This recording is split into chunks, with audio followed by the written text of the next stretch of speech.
Right. Hello. As you can see, it's just me. I usually spend so long doing Jay's intro that he's going to come along in a couple of minutes.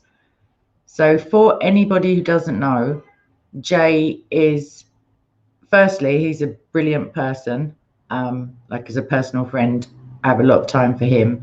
He's an expert in, he's going to have to correct me because it's all out of my kind of remit, but he's a Quranic expert. He looks at manuscripts, especially the Arabic. I know we have a couple of Arabic speakers in the live chat, also friends of mine. He is Fanda Films, which is spelled with a P, just to be awkward. It's not to be awkward. It's the name of a man called Fanda who first combined polemics with apologetics, which is, I mean, he didn't do it first. Jesus did that, but he made it a thing, as it were. And Jay has honoured him by calling his channel Fanda Films. You'll find lots of stuff about the Qibla, which is the direction of prayer, stuff like that within Islam, and the many different Qurans. He's debated Shabir Ali and Yasser Qad. Well, he speaks of Yasser Qadi's stuff. He critiques Islam, especially. He spent 25, he's going to correct me again, 25 long, cold years and warm summers in in Speaker's Corner in London. And he's an author as well. I shouldn't have forgotten that. Just reams of talent, not enough time to get it all out there. But have I missed anything, Jay? Yeah, I'm not an author. Are you sure? You've written papers. You've written, yeah. I've read lots of your stuff, so I count that as authorship for sure. So with that in mind, Jay couldn't make it with Robert and I the other day, but Robert did mention, Jay, welcome, by the way, that you'd, and to be honest, I can't remember exactly specifically what you said, but when we were speaking about the alleged non-historicity of Mohammed, he said that very recently you'd made some sort of discovery or put forward another point of view. What is that all about? Robert Spencer and I have been going back and forth for almost a year now. I was not quite a year back. I think it was in June of last year. Maybe it was in May. I can't remember the exact month. I brought him on board for Fanda Films, which is my YouTube channel. And I wanted him to talk about his book, Did Islam Exist? Did Mohammed exist? Did Muhammad exist? Sorry. I've got it here somewhere. I can't see it. It's still packed away because I was down in Florida and we've come back from Florida. But that book has caused an enormous furore when it came out in 2012. We're now in we were in 2020 when I interviewed him.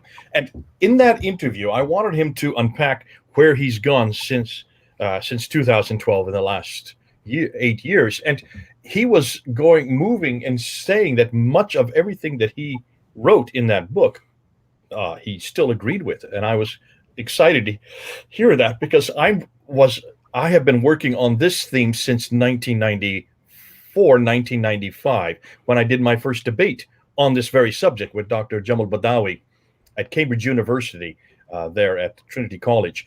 So we're talking about 25, 26 years ago. I debated this whole idea, did Muhammad exist? Now, I didn't term it that way. What I was asking, what are the origins of Islam? How did Islam begin? Yeah. Which, of course, includes Muhammad, includes the Quran, includes Mecca. Those are the three things that I've always zeroed in on.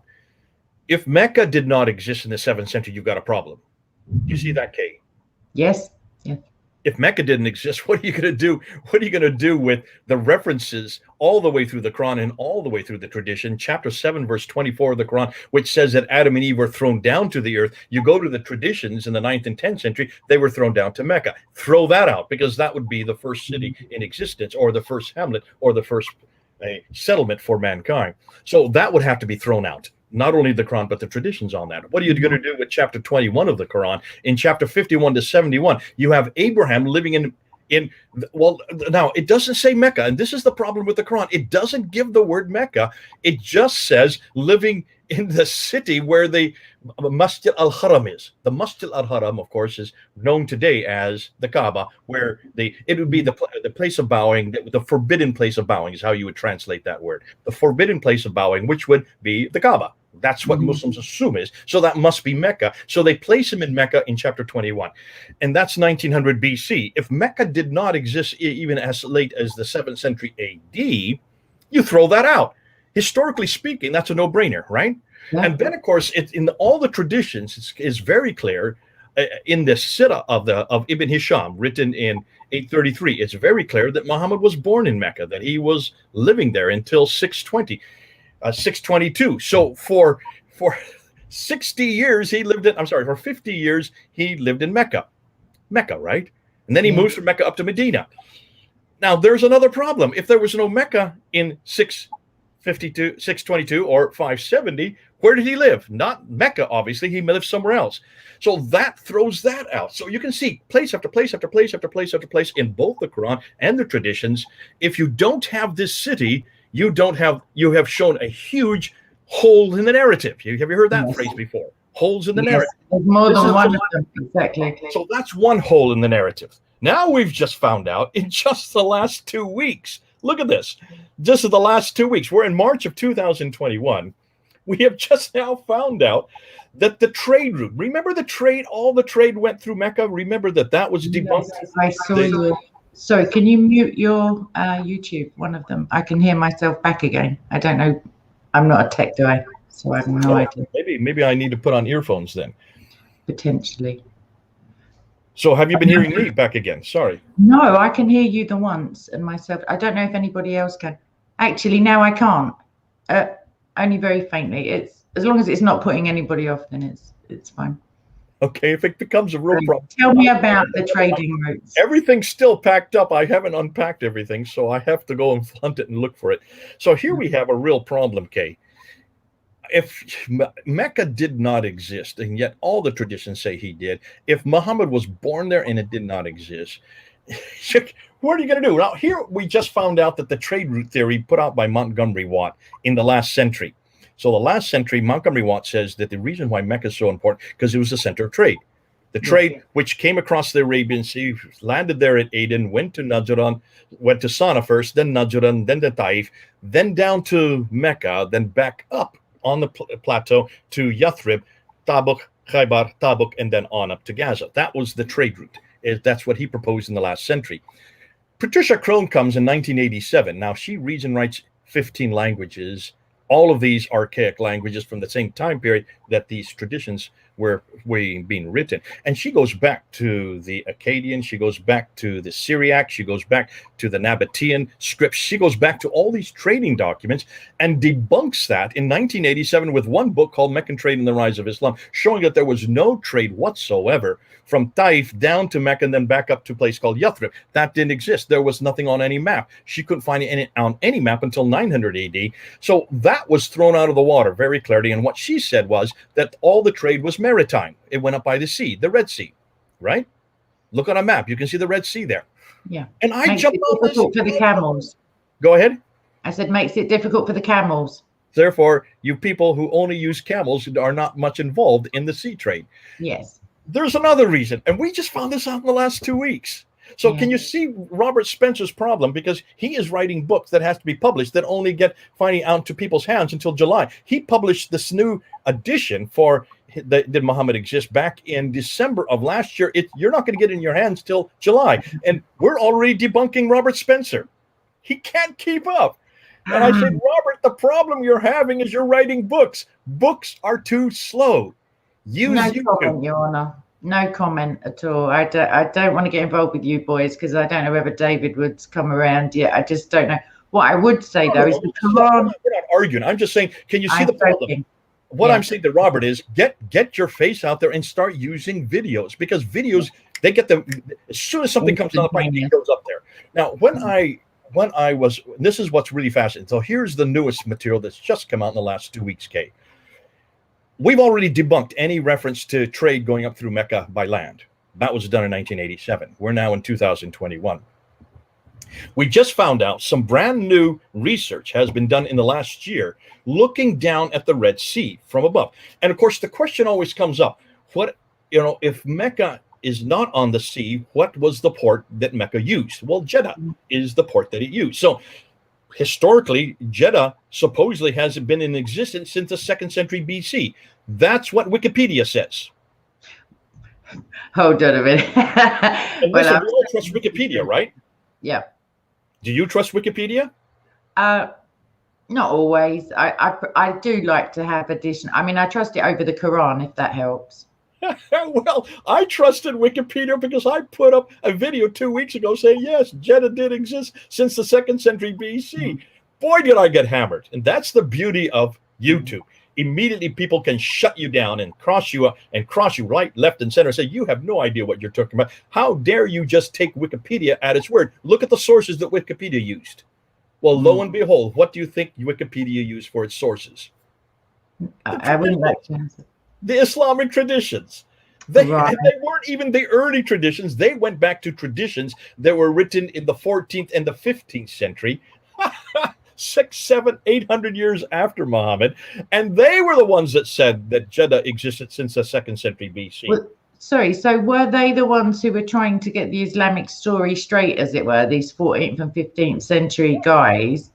The other point I'd make before I forget is that the Quran kind of supports what you're saying with regards to at least Abraham and the Kaaba, because it says if you're in doubt about this, which we're telling you right now, we'll just go and have a look, go and ask these guys, because they've got another of my best-selling books in their possession, as it were.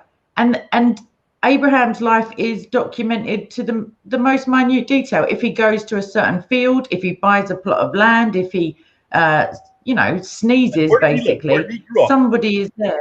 He grew up in Mesopotamia, way over. Oh, he was all. Yeah, but he was all over the place. But the fact is, he never got around. That's almost 1,000 miles too far north. And did he stay there? No. He moved to Haran. No. And he also moved to what is today Israel. So he moved to Palestine. So he moved right across. But he never, ever came south. So the Bible is very clear. Abraham was never in Mecca. All right? Bingo. So, but don't just go to the Bible. Go to Wikipedia. No, don't just go to Wikipedia. You heard it here first, people. And then listen to what I'm going to say next. Be careful of Wikipedia. So I was hammered 2 weeks ago, and I got hammered, and people said they were laughing at me, and for a very good reason. So I went to my team, whose names I can't tell you. I'm not permitted to do that. I went to my researchers, and I said, we got to research Jeddah. Guess what we found? Jeddah was not in existence in the 2nd century BC. Jeddah wasn't even in existence in the 7th century AD. There was no Jeddah until the 8th century AD. And guess why? Now, here's the underlining thing.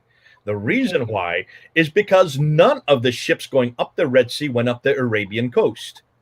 The reason is very simple. Look at a topographical map from space. Look at the images from space looking down onto the Red Sea, and you will see there are 3 water channels that boats took. One is right in the central. That is the deepest one. That is for modern ships to go, the big ones today. But all the other ones are in the west. They're on the African side of the Red Sea. They're going up the African side of the Red Sea. So all the ships went up to the African. Now, what is over there? Well, you have Agilis over there. You have about 5 major cities that go up the African coast. Those 5 cities were used as ports from the 3rd century BC up until today. They're still using them. Why? Because of the fact that they have water. There was no water on the Arabian coast. They had no fresh water. They could not have accommodated ships. That's why there was no trade going up the Arabian coast. It was all on the other side. That I just found out last week. So I have put up a video you can go up see on Fander Films. I think almost 13,000 people have watched it already since Saturday. Basically saying I was wrong. I was completely wrong.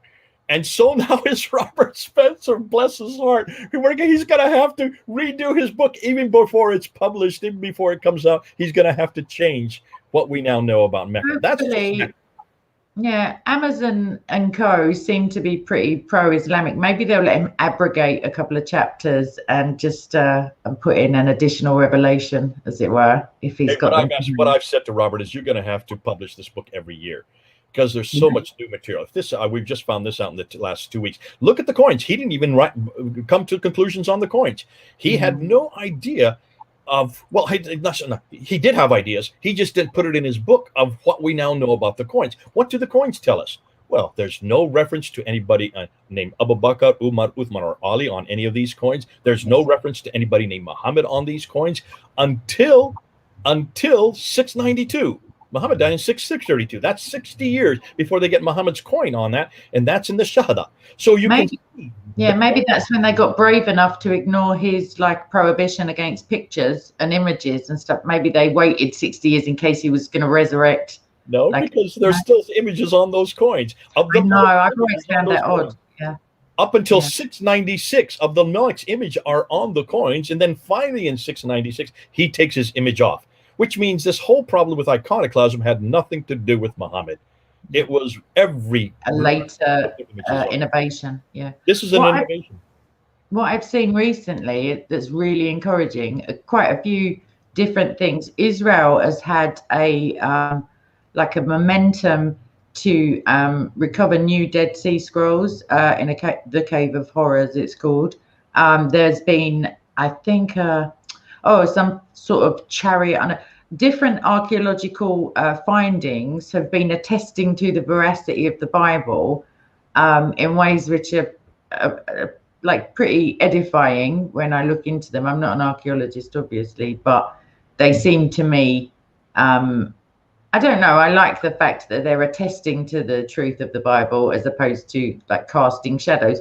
Whereas with Islam, it seems that Robert would be justified in bringing out his book every year and having new material, and you could continue to find just dozens of Qurans every year as well until the day when it all becomes, I mean, because if Mecca wasn't there, I wonder whether whether there were any like red ruby slippers involved with Mohammed. I mean, he was flying around on a donkey, let's not forget. I mean, the rocks were greeting him. It was all kind of Wizard of Ozzy, like in that respect. It's all pretty fantastical.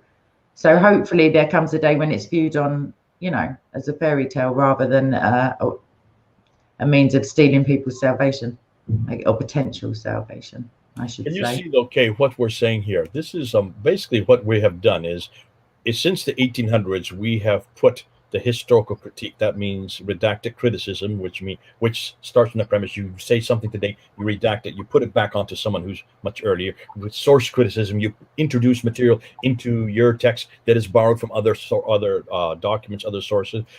Textual criticism, you look at the text and see what the dates are, which are the earliest manuscripts, which are the later manuscripts, where the variants are then applied. That's called textual criticism. And then, of course, we talk about historical criticism.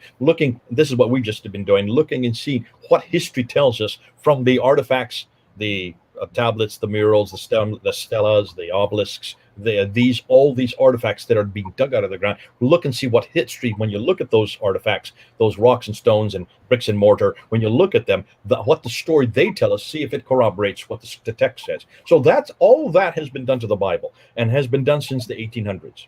Now, what's fascinating, we have pretty much answered every one of the criticisms that the German school brought up in the 1800s. Wellhausen, the Tübingen school, which devastated the church in 1905. But since then, now we're in 2000, where 100 years later, we pretty much can't find one artifact. That means not one stela, one obelisk, one mural, not one tablet, not one building anywhere, and even not one manuscript that controverts a properly understood biblical statement. Can you see what I mean? Amazing. In the time that, you know, non-Christendom, as it were, has had to critique, for one that attests to the truth of it, what I would say also, a problem that arises for Islam is that, you know, in the hundreds of years, like the first few hundred years after the resurrection and after the end of the Bible, as it were, the final word, the amen, you know, all of that. Then we got like pseudo epigraphia or epigrapha, I can't pronounce it, but yeah, like fake works being attributed to apostles and to, well, every man and his dog, it seems, at one point. But Muhammad whether or not he was just merely spiritually illiterate. He was more of a listener than a reader. We know that from Islamic sources. And yet they're like, somehow these fake news, I don't want to say it, but that's kind of stuff like worms its way into the Quran. And that's clear evidence and clear red flags for anybody who knows the real historical Jesus and the real extra biblical, evidences for the resurrection, for example, when there wasn't even a crucifixion of Christ in the Quran. And there are, I think, Gary Habermas, that there are people who've written just reams of stuff on it, and not that there are certainly ways to. I was thinking this earlier in terms of polemics and apologetics. There's always, a recourse to the Bible. That's my first. I don't know. That's my go-to thing for the truth, as it were, not Wikipedia. But yeah, so a verse comes up in my mind, and I think, well, that can't be true because Jesus himself says this. But then if you're if your opponent, as it were, doesn't hold, even if they claim to, even if they're Muslim, the chances are they're not diligently reading their Bible with anything other than polemics in mind. So if you can't go to the Bible, then you have to go to, I don't know, like universal truths other than those. Do you know what I mean? History and archaeology and manuscript evidence and just common sense half the time. Like the moon being split. If you can find this account in a poem, for example, prior to the Quran's being written down, if you can find infancy gospel accounts of this, that, the other, then it's just as easy to, in fact, it's more beneficial to defend Christianity sometimes from outside of its own sources, because obviously, like, you can be accused of favoritism, as it were, which is ridiculous. But yeah, so I'm giving you a case for Wikipedia, but just edit your own pages possibly. I don't know. But yeah, so historical stuff is just as important as the Bible, is what I'm trying to say. Because, well, I think if you're going to give credibility to the skeptics, and the skeptics are out there, the skeptics are skeptical of the Bible, this authenticity, what is the first thing you need to do? You need to answer their skepticism. And the way to do that, you need to use their own terminology. You need to use what they demand. And listen, remember, I understand a lot of the skeptics about the Bible, they're sick and tired of Christians saying, believe in Jesus because look what he's done for me. They are sick and tired of saying, we don't care about your testimony because he hasn't done that for us. We're asking a much more simple question. Is it true? That's all they're asking. Is it true? Those three words. And to understand and to be able to defend or even to answer that question, we need to know to what would they be persuaded by. And what they're persuaded by is historical evidence. What they're asking is, don't just say that Jesus did this for you. Prove to us that he even existed. Prove to us that he lived in Palestine, that he lived in what is today Israel, that he lived and he actually walked and talked and breathed, and also that he died on the cross and rose again on the third day. That's all we're asking. And prove it using historical credible documentation. Don't just talk about, well, Jesus is true because he did this for me on A and say day because of what he did and got me out of a crisis. Yeah. Talk about what he was doing in the first century AD. Now, remember what you just said earlier. There are many different accounts of Jesus. There are the biblical accounts, the gospel accounts. There's also the hostile accounts like Thallus and Tacitus, a Roman historian, and Josephus, the Phlegon and this debate that was going on in 52 AD. Those are Greek writers. So you can see that there is lots of material out there that is extra biblical that supports the crucifixion of Jesus. Let's use that incident.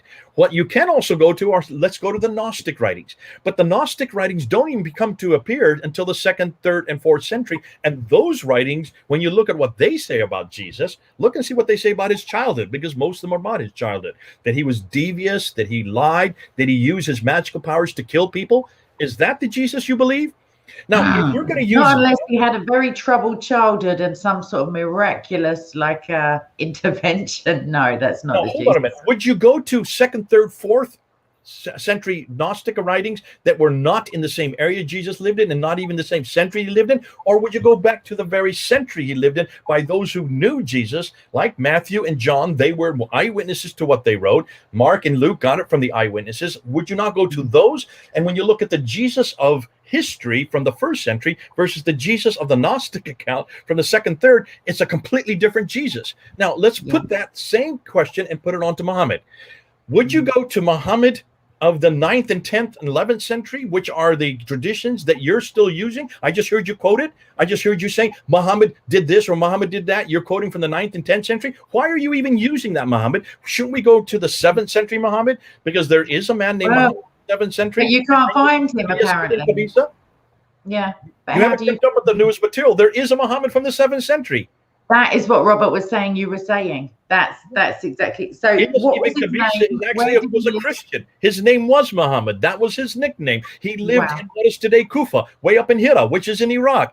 He was hundreds of miles away. He was in this case hundreds of years earlier. Now, should we go to that Muhammad from the 7th century and not the Muhammad of the 9th and 10th century, since we can't find any reference to that Muhammad? If you're going to do it with the Christian documentation and the person of Jesus Christ, you need to be consistent, Kay. And this is what I'm saying to everybody. If you're going to spend all your time talking about the Muhammad of the 9th and 10th century, which is a redaction, it's 200 to 300 years too late. He's in the wrong place, doing the wrong things at the wrong time, even saying the wrong things. Why are you trusting that Muhammad? And why aren't you going back to the 7th century, which every historian should do, and look and see what we now know about the 7th century? And this is changing almost weekly, what we're learning about it, because no one has dared to do that. And if we're going to do that with Jesus, if we're going to do that with every other historical character, then why in the world are we not being consistent with Muhammad? And the reason I would say is because there's a fear. Yeah, there is a fear I think it's persecution. No. There is a fear of retribution. There is a fear of losing life. There is a fear of getting a death threat. Yeah. That is the only area of expertise. The only is I don't know of any other area of history where what you find may kill you, except Islam. Now, let me just say this. Well, potentially working for the mafia, but I mean, that's... Well, what are the mafia doing about history? I don't know mafia involved in history. I'm talking about historical research. When you're looking I'm saying people who finding stuff out can get you killed. I think that's the only other profession apart from polemicizing Islam. Maybe that's... Or just being a Christian around the world in certain majority Islamic countries. Show me any other area of research where you're doing documentary, when you're doing academic research and a master's and doctorate level, and show me where you can be killed because of what you have discovered. No, yeah, I think I see what you're saying. I agree with you. Yeah, this is unique to Islam. We don't do this in Christianity. I don't know if Buddhists doing this. I don't know if Hindus doing it. I don't know if atheists doing it. I don't know of any other ism, any other belief that will kill you for what you're finding historically. But if that is the historical discussion, the historical argument, the whole historical work is something that all historians are demanded to do. If you are a historian, you've got to ask these questions, not just of Christianity, of any religion or any belief that makes historical claims. And every belief makes historical claims, whether it's Buddhism with Siddhartha, whether it is Hinduism with Krishna and all the other Rama and Sita and all these, the Vedas or the Upanishads or the Bhagavad Gita, they all make historical claim. They talk about events that happen in history at a certain place, at a certain time with a certain person. Those are historical claims. So does the Quran. So does the Book of Mormon. So you name it. They all make historical claims. And certainly the Bible makes historical claims. Every time a historical claim is made, you've got to therefore investigate it historically. And when you investigate it historically, there should be no death threats depending on what you find. That should be open to investigation. You can be criticized like I got criticized 2 weeks ago and I got lambasted. That's called peer review. And that helps your investigation. I want to be criticized. I want to be investigated. I want to be found out if I've said something incorrectly. I want to be shown that I should never use Wikipedia again. Well, I will, but I will make sure I go to the sources of Wikipedia and find out where their sources are. And I will be the first one to admit, if someone could find an error in my research or an error in, not mine, our research, then they need to let me know, because that's called transparency. But please don't kill me for it. Just tell me. I'm going to go on record and agree with you and say to anyone watching at any time in the future or live, don't do that. That's my friend you're like plotting murder against. But this is also my friend who speaks so much that the points I want to raise come and go in my mind. So what I wanted to say at one point was the danger. I don't know if it actually translates yet into academia, although I know it certainly does at university level, like teaching, as it were. But this this, I don't know if it's not really a recent phenomenon, but it's come to a head with some of the identitarian and the intersectional politics and narratives that we're seeing, this desire to erase certain visible representations of history. I don't believe that anyone's actually saying, well, not yet, that these things didn't happen. But, you know, the tearing down of statues and the wanting to ban certain books and not say certain words and all of that sort of censorship and, I don't know, editing of reality. I can only see problems coming from that, because then people are easier manipulated into repeating the same mistakes for whatever causes. But do you find that the Islamic, up until now at least, their reaction was a flat, it's not true, it never happened? I mean, some of the most brilliant con jobs, because like you say, they're only coming to light now, these things, after 1400 years. Like, someone somewhere has got a massive, like, big red folder. I don't know how it works, but like, this knowledge is not lost and then rediscovered by Christians or by atheist polemicists. It's there, it's known about. The way that Cardi said that there's a certain line that you're not going to cross, you know, the line is there in order to be able to retreat from the line. Like, for people, I think that's the problem potentially with having Islamic critiques of Islam, because that's an oxymoron in the first place. But like, even a scholar of Islam who is Muslim has got reservations that no, you know, that other people don't have. But in terms of erasing history and this kind of woke stuff that I want to get onto very briefly with you, do you see that sort of defiance or that just unwillingness to approach certain areas still now, even though you and Hatun have brought forth multiple Qurans, and, you know, you're all, I don't know, to me it seems that the ice has been broken, but I don't see a huge willingness to try, and it's all damage limitation and basically attacking the Bible, and you're like, really? Yeah, and so, I think you're bringing up something here, Kay. This whole thing with woke culture, cancel culture that's coming out, that's something that's new to us here in the West. We haven't really had this kind of cancel culture, not in my lifetime, and I'm, 67 years, so I'm heading towards the other half the century. And you can see that as long as I have lived and worked in academia, there has only ever been cancel culture by Muslims. Muslims are the only ones that are canceling anything, and they always have, and they always will, because by definition, they cannot stand. Islam is not able to cope with criticism. That's why only in Islamic cultures do you have what they call the C-95-2 law, which is in Pakistan, which is you may not criticize Muhammad, you may not criticize the Quran. Well, hold on a minute. So, what other religion has that kind of law? And it's a capital offense. It's not just an imprisonable offense. It's not just a punitive offense of so many, you have to pay a fine. This is a capital offense. You lose your life if you criticize those two things. That's how serious this is. And that's the same case in much of the Middle East. Only Islam has those kind of penalties. Only Islam imposes a capital offense when you simply ask questions about their prophet and their book, the Book of the Man. No other religion has that I'm aware of today. Not today. Even the mafia you brought up, who cares about the mafia? They're not talking about their history. They just don't want you to get in their business because it's financially, they'll get to their financially. But here's the difficulty. If that cancel culture has always been there, it's now coming today, politically speaking. Anybody who is on the right, what's your right? So over here, for you, my right's here at the moment. For me, in real life, my right's we're the opposite when people are looking at us. So the right would be this side. So that means you're over there then. That's right. I'm over there. Hello. Okey-doke. So the right now is being canceled by the left. Isn't that interesting? The left now is taking the very tools that Islam has been using for centuries. It is only Islam that has a law of apostasy. Isn't that interesting? It is only Islam that has ever had a capital offense for critiquing the Book of the Man. The left now today is taking those same tools and they're applying it to the left. Or the left, I'm sorry, they're applying it to the right. The left is now applying it to the right. Fascinating that no one's brought this up. And to the left, actually, as they go further, I don't know which way, I'm just going to use both hands, regress, as they go further to the left, anyone who was centrist like 20 years ago is now by default on the right of center, because if you're anywhere to the right of Chairman Mao, you are literally Hitler.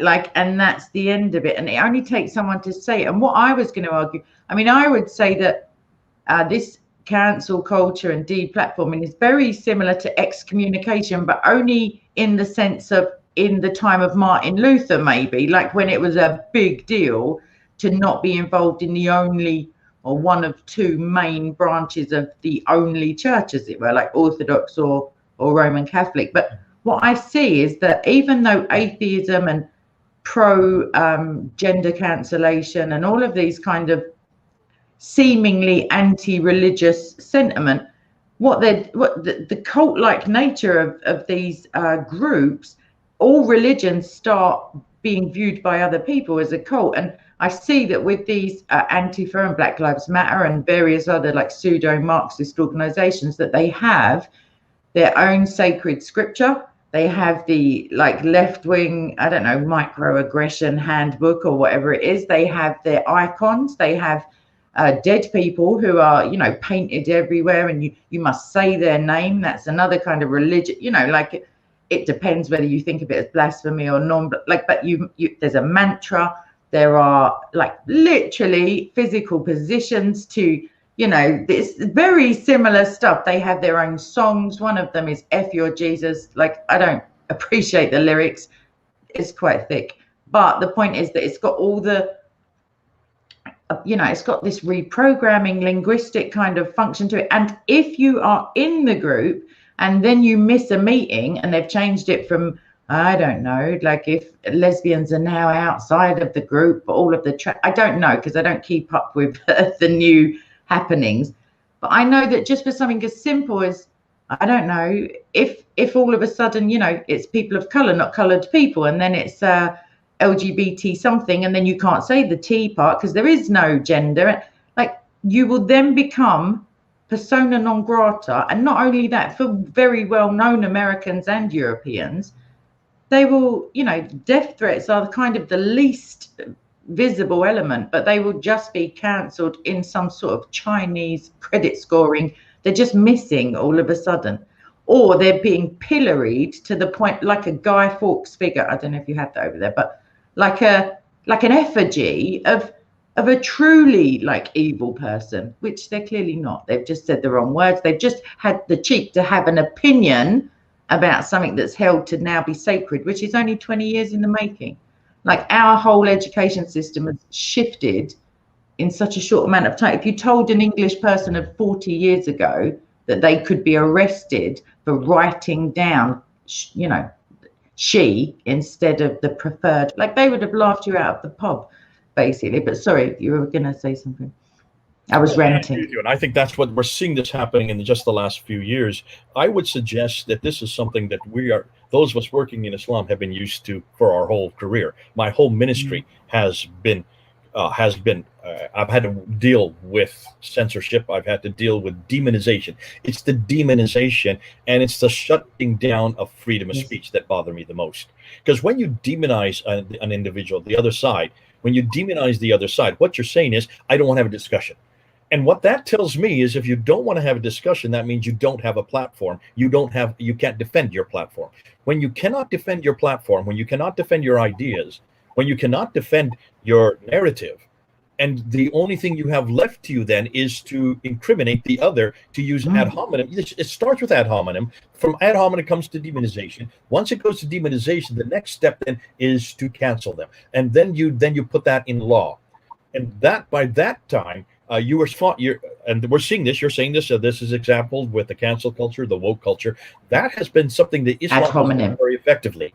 And anybody that has watched Islam in their countries, in Islamic countries, where there is no criticism of the Prophet and Muhammad, the Prophet in the book, and where there is no permission to do any critical analysis of the history of Islam or even of present constant Islam, if that has shut down since criticism has been shut down completely, it has worked so effectively so that there is no freedom of speech, then can you see why the left has picked up on this? Hey, we can do the same thing. It's worked really well for the Muslims. It's worked very well for the lesbians and the homosexuals and homophobia. Look, as the demonization came once the term was introduced. Once homophobia was put and became a brand name, then all you need to say to is that person's a homophobic. They don't even have a chance to defend themselves because the freedom of speech has been shut down. Because once you're homophobic and what label is put on you, or nothing you say has any value, you don't have a platform. And then you're not. And once you don't have a platform, you don't even have a defense. And can you see how effective that is? Now, Islam has been doing this for centuries. They have been doing it as long as they lived. Listen, Dr. Qadi, what's his name? Qaradawi, Dr. Yusuf Qaradawi, out of Bahrain, Qatar, out of Qatar, with I forgot the name of the television, Al Jazeera television, that he's on every night. He is considered probably the world authority on the Quran on Al Jazeera. What did he say famously a number of years ago? That the apostasy law, without the apostasy law, there would be no Islam. Islam has only been able to survive because of the law of apostasy, which means nobody can leave it. Now, for that is such an and his ability to say something like that on television is not only is it probably one of the most honest things he has said, but it also shows how weak Islam is. Islam cannot be defended in the public sphere. The narrative Islam, this narrative that we've been hearing, this narrative of the Islamic traditions of this man named Muhammad in this place called Mecca and this book called the Quran, that narrative must remain intact, must remain sacrosanct with no criticism, because if any critical analysis is done of those three things, it will shut down Islam. No wonder it's a capital offense now to confront it. That has worked well for 1400 years for Islam. The cancel culture, the left culture, has picked up on that. They have seen if you can cancel them, fine. Start with demonization, then with demonization, start with canceling. Once you've done with canceling, then shut them down from all universities so they cannot teach, so they cannot even speak at graduation ceremonies. And then if they are invited, have riots, destroy property, make sure that that's all over the news, show the enormous amount of violence, and just say this is peaceful demonstration. You even change the nomenclature. Can you see what happens? Within a few months, this has shown that the left is using the same tactics that Islam has been using for 1400 years. The left has finally picked up on it and saying it has always worked in the past. And once you shut down the person and you shut down their ideas, because once you shut the person down, you then shut down their ideas. Once you shut the ideas down, then you make your ideas and bring it into law.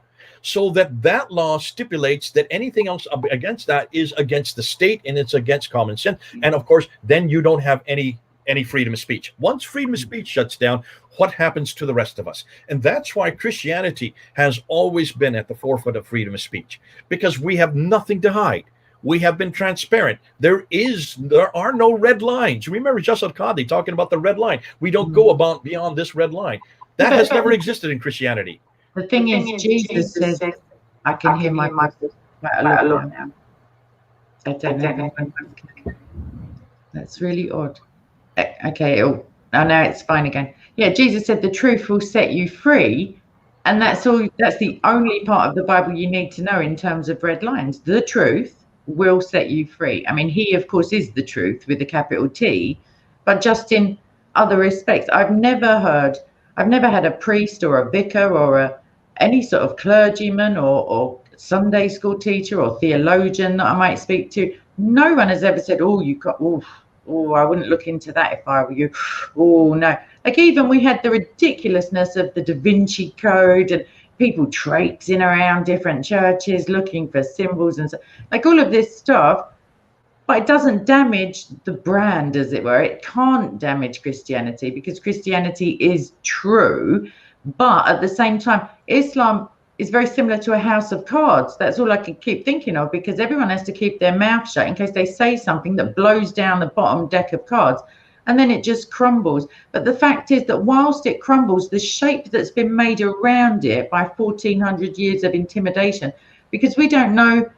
I mean, even with the advent of the internet and instantaneous, places like North Korea and China are certainly not, those poor Muslims are not even, they're not blessed with access to the information. So whilst Christians are basically hunted down in China, North Korea, you can be, if you're not killed for your Christianity, just a declaration, nothing, you don't even have to feed the poor, anything like that, then if you're not killed, you will receive a lifetime of imprisonment and re-education. And that, to me, is such a brilliant advertisement, as it were, to the fact that Christianity is the truth. And that is why those who are persecuted are blessed, because through their suffering and their refusal to renounce their faith, which would probably get them out of prison, like the truth of Christ is displayed over and over and over again in the 340 million Christians who are being persecuted at the moment. I'm ranting again, Jay. Stop me. Okay, listen, that's something that we should not be surprised by. It's something that Christ promised would happen. Remember in Matthew chapter 10, I've said this many times, I'll say it again. If you look at Matthew chapter 10, Jesus is commissioning the 12 disciples. He's sending them out. Look and see what he says. I'm sending you out as lamb before wolves. Number one, you're going to be hated for my name. Number two, you're going to be persecuted for my name. Number three, you're going to be imprisoned for my name. Number four, you're going to be whipped and flogged for my name. Number five, you're going to be killed for my name. Those are the 5 things that Jesus told the disciples as he was commissioning them. Now look and see what happened. Every one of the disciples was hated. Every one of the disciples was persecuted. Every one of the disciples was put in prison. Every one of the disciples was flogged. Every one of the disciples, except for John. I was about to just call in John, except for John, was killed. They all received their commissioning. Paul, the same way. Look at Paul's ministry. Everywhere he went, Berea, Cappadocia, Laodicea, riots, imprisonment, broken bones. He got thrown out of church, of synagogues. Twice they tried to stone him to death. They finally killed him in Rome. His whole ministry was one of violence upon violence upon violence, and finally he was killed. So that is the beginning of the church. That is how the church began. If that is the way Christ promised we should be living, and if you look at the last 2,000 years, Kay, you will see that the Christian church has been hated, persecuted, in jail, flogged, and Christian after Christian has been killed. And look and see when Christianity has grown the strongest, when the numbers have grown the fastest. It's always been during times of persecution. In some ways, it is our DNA. We expect because Christ promised it. We should expect to be hated, flogged, beaten up, vilified, and yes, even in some cases killed. If that is the commissioning of the 12, that's my commissioning. That is your commissioning as well, Kay. And anybody else that's watching us and listening to us, that is your commissioning if you believe in Jesus Christ. And if you carry his name into the public sphere, which if you do, you're going to have to be critical of those who are against his name, like Islam, then you're going to be hated, persecuted. You're going to be put in jail, expect to be flogged and beaten up, and yes, in some cases even killed. So I'm not too worried about this. Yeah. Well, I would say to anyone who's new, because I know there was a lady in the chat earlier who I want to speak to. She's in London. She's interested in apologetics.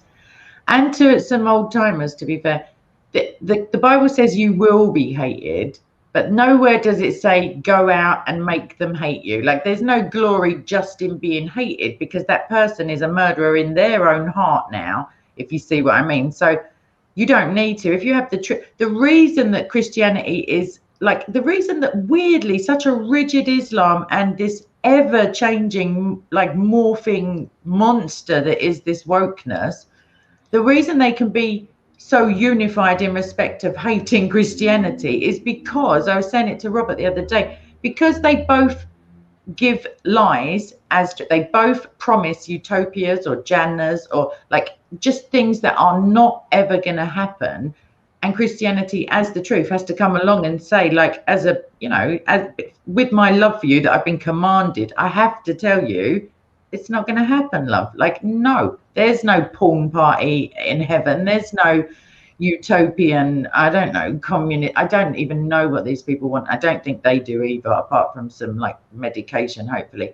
But the point is that because we have the truth and we're honor bound, as it were, to give them the truth, they can all hate us and join together in their hatred, even though they're such polar opposites in terms of what's permissible and what's glorified in each of those camps. Yeah, it's a bit of a blessing, actually. And it's yeah, if you're interested in being hated, come and see me or Jay afterwards in the comments. I've been hated as I don't. In fact, I remember anytime I used to go into a university there in the UK, In the 1990s, I was invited in with no problem. After 9/11, everything changed.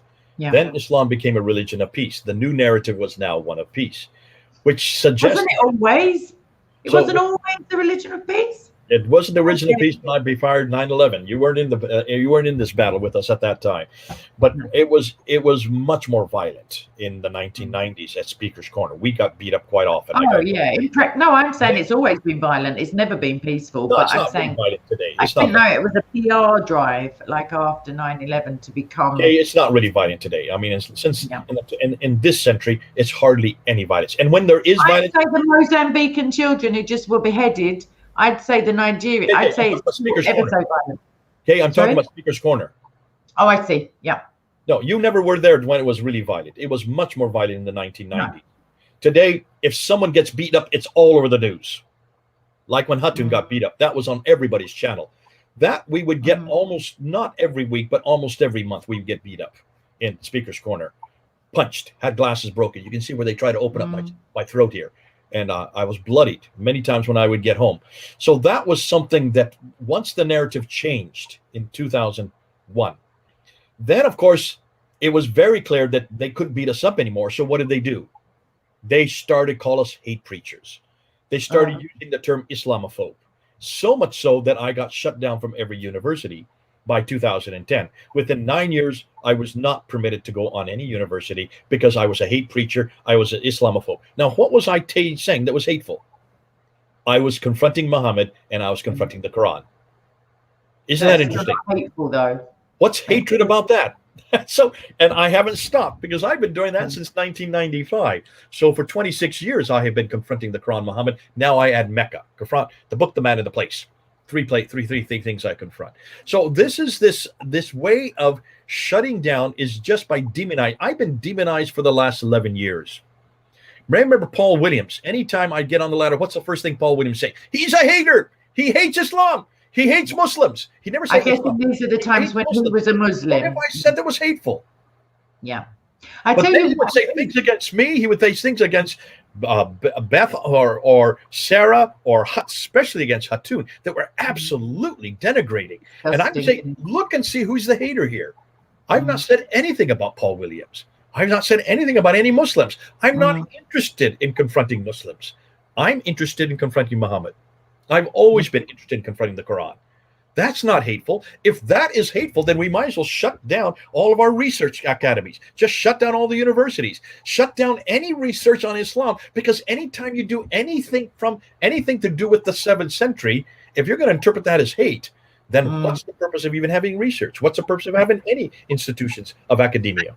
I think the thing is that, right, two things. I think that nowadays, and obviously I can't speak to years ago because I probably wasn't even alive. I don't know how things were. I think probably the 60s in the West at least became a much more, in inverted commas, like liberal or liberated in terms of sinfulness, or I don't really know, but something went on with drugs and flowers and music. You're talking about the hippie thing. Be careful. I was a hippie. I was just going to say you're clearly too young to remember. But the point is that now it's more. I was in school. I was graduating at that time from high school. No one needs to know. I'm a lot older than you are. No one needs to know.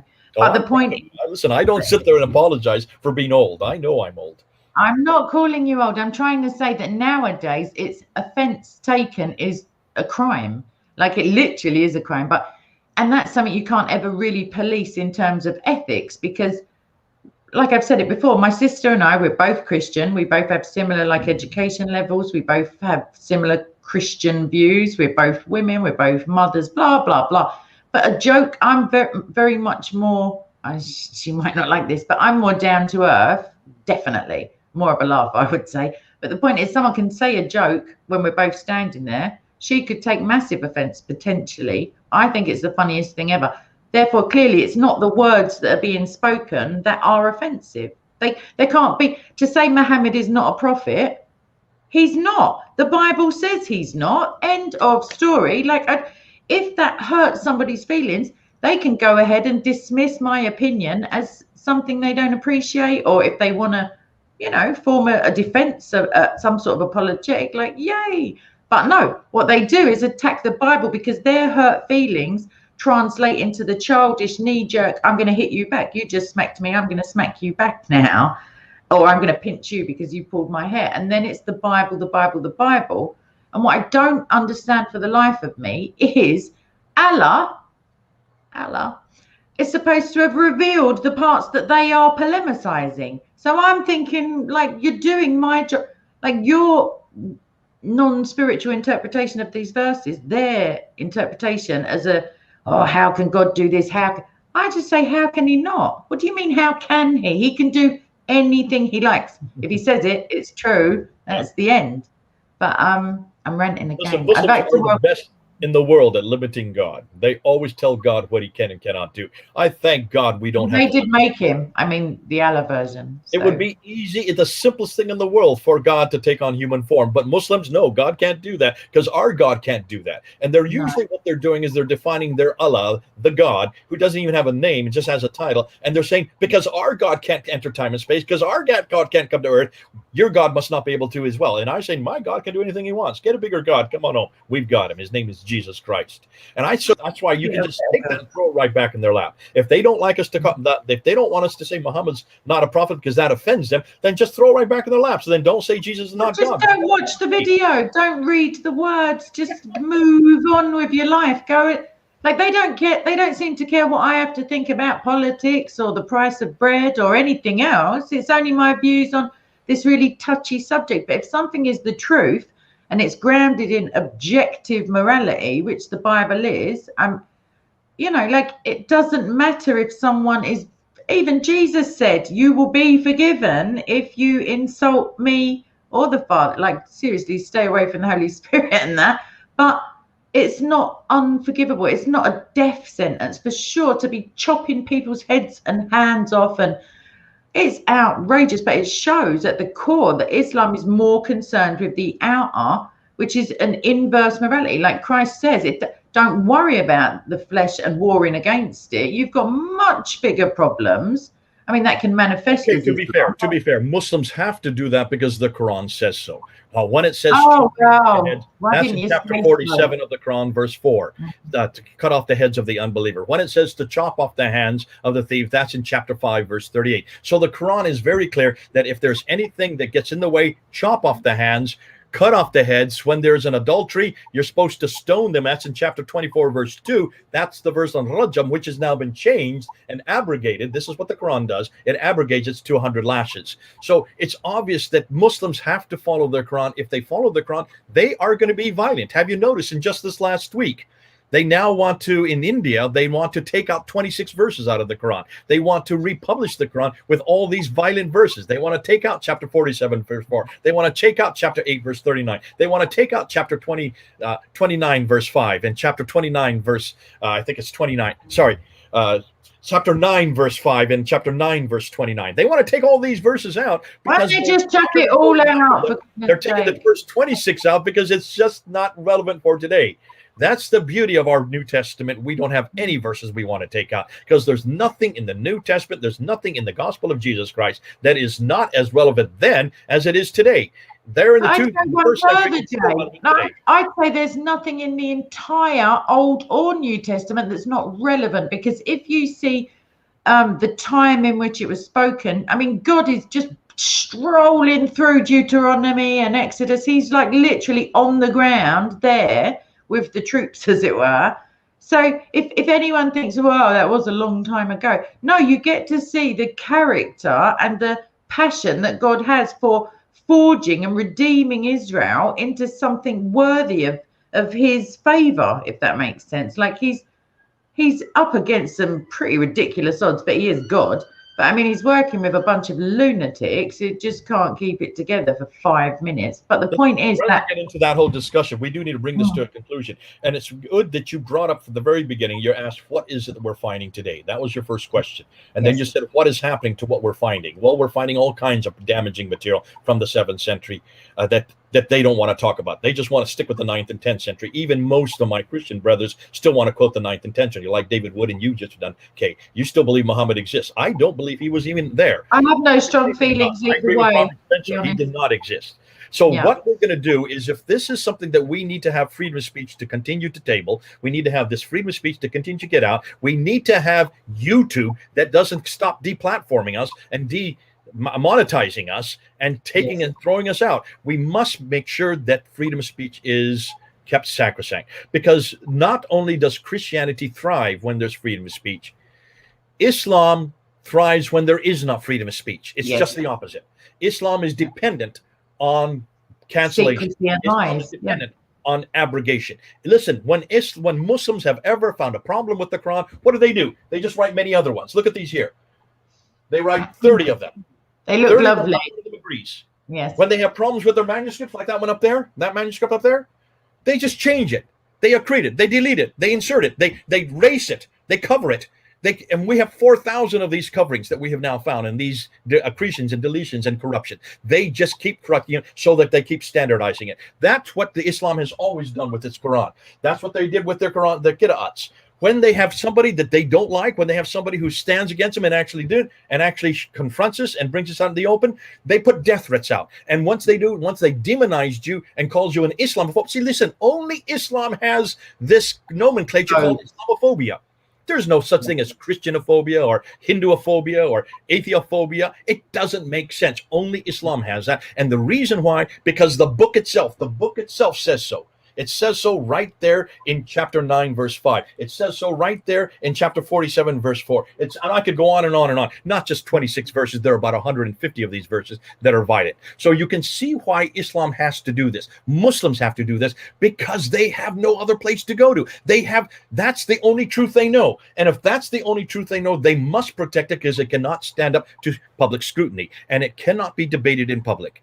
You must vilify, you must shut down the messenger. That's you, that's me. That's why you're getting people deplatformed. That's why you're getting people, conservatives. Now the woke and the cancel culture, the left are using the exact same tactics Islam has used for 1400 years, and more recently in the last 25 years since I've been working at it, the very same tactics the left is using. That's why I'm not surprised. I've been there. I've grown up with it. In some ways, I expect it.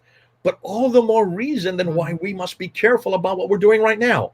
What we're doing right now, Kay, is basically we're exercising our freedom of speech.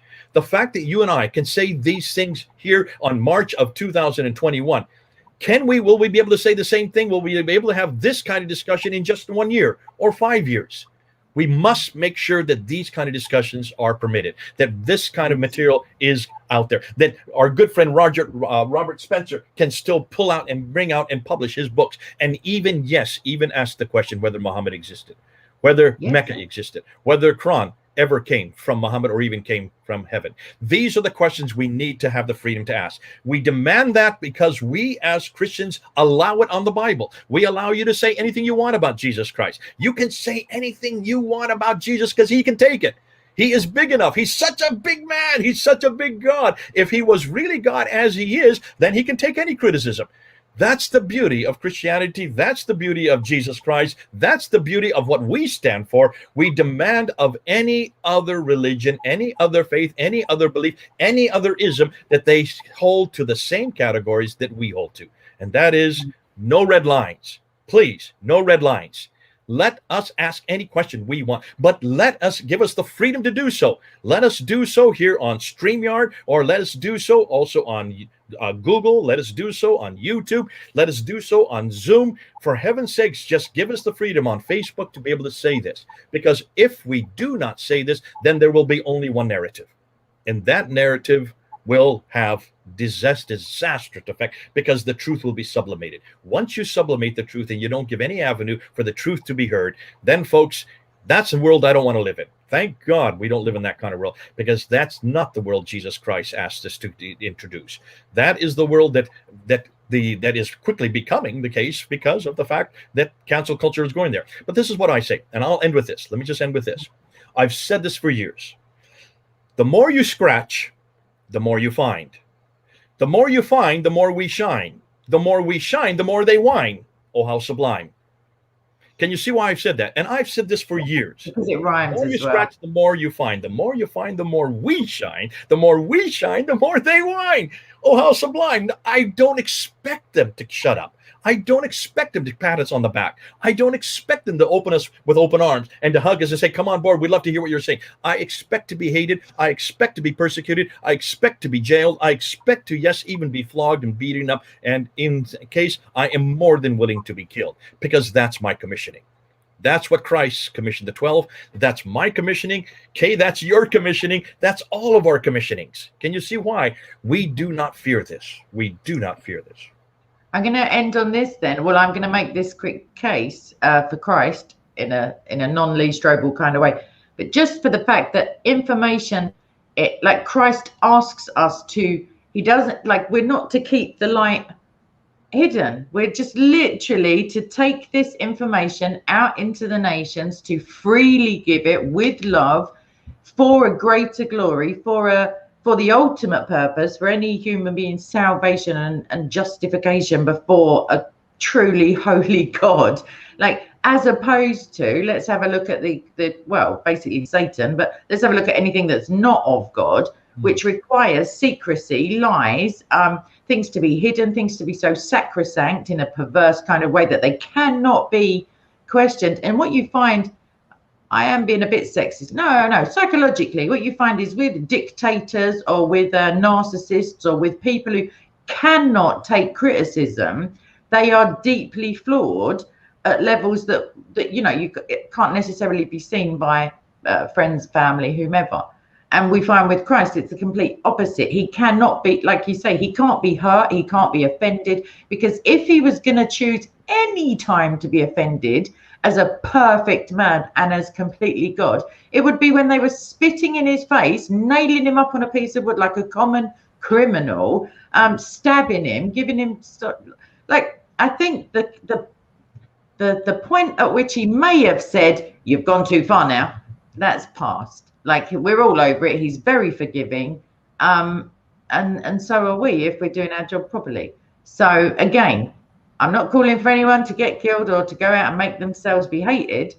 But at the same time, objective morality dictates, or God, I'm getting too used to talking to atheists, God tells us that we must, like, you know yourself, you get a little voice in your head that says, oh, I wish I'd have said that. I wish I'd have, like, challenged them on that. I wish I'd have made the case for Jesus. And on Judgment Day, I am certainly not going to be kneeling there explaining why I just didn't care enough to make another video about Nigeria. One day, Boko Haram are going to cite me as the reason they stopped. They're going to say, this woman, she was driving us crazy with the videos. But it's not going to happen yet. So I want everyone to pray for all the persecuted Christians, whether they're being persecuted by, I don't care. I just couldn't care less who's doing it. But I want you to pray for them anyway, and the persecutors. And on that bombshell of, whatever that was, rant, I'd like to say thanks to Jay. I don't get to see him often enough, apart from on a computer, and even then, sporadically. So I'm going to grab him. We are 3,000 miles away. Well, this is irrelevant. If that's your excuse, and this corona nonsense, it's a long walk home. I'll grant you that. A long swim home over to where you are. Well, hopefully I'll make it to the next conference. I will be there in September in London. Yeah. Oh, excellent. Right then. So you heard it here first, ish, unless Jay's already said it yesterday somewhere. That's the first time I've announced it. Excellent. Well, I'm gonna just cancel out my whole diary now for September. Right. Everybody else, please like, share, subscribe. Go to Fanda Films. Make sure you put the P in at the beginning, just to be, correct. What else? Oh, Jay's done lots of lectures on Mohammad that I think are available on YouTube under his channel. That's a course that we're coming up with. We are going to start it on March 29th, so we're talking just a few days away. That will be a 10 lecture course that is at a master's level and a doctorate level. You don't have to take it for credit. You can also take it for personal enrichment, or you can audit the course. But you do need to register, and the way to register is to write to info at ves.edu. Info at. Let me just make sure I got that correct. So it's Victor Echo Sierra. Echo Delta Uniform. Yeah, I just want to make sure I got the info right. It is at info@ves.edu for education. Right, I'll drop that link into the description. I love promising stuff for the description box because then I have to watch the whole video again to find out what I've promised. But also, please subscribe to Soko Films, the main channel, and mine if you haven't already. Click the like thing, bells, whistles, whatever it is that goes on with the little symbol things and the algorithms and stuff. But do make sure that you watch the space to my wherever it is on the screen that's not me, because within a week there'll be some new discovery and another load of videos on Jay's channel. So it's very difficult to keep up with it because I have to continue being indoctrinated in the university system in the meantime. So that's going well. They're finding me quite difficult, but who knows. Anyway, I'm going to start heading over to the button to say end the broadcast. Jay, thanks ever so much, and thank you for everyone who's here. God bless you all. Take care. Come to Jesus. What is the worst that can happen? Nothing. Right. Take care, everybody, and bye-bye. And that's it.